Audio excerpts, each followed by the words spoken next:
एक गंभीर समस्या राज्यर समस्या एसीबी भली अत्याधुनिक हस्पिटाल अवस्था एभली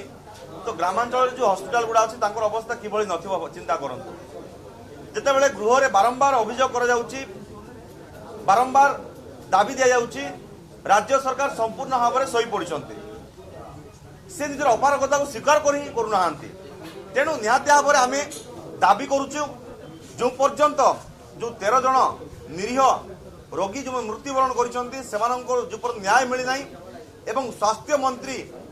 जो पर्यंत इस्तीफा देना से पर्यंत गृह चलने को दिज्व ना। आज समग्र राज्य रे समग्र देश रे एक चहल सृष्टि कर घटना तथापि कुंभकर्ण निद्रा स्वास्थ्य मंत्री सी जमा फरक ही पड़ूना संबंध में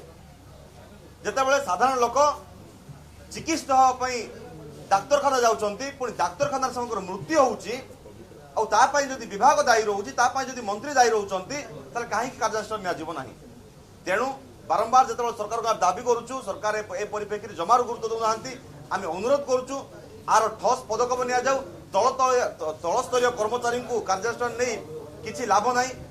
झिंटिका मारी बणी पशिबार कौन यथार्थ ना तेणु आम दाबी करुचु उच्चस्तरीय तदंत हो एवं स्वास्थ्य मंत्री इस्तीफा दिंतु ताहले गृह चलिब।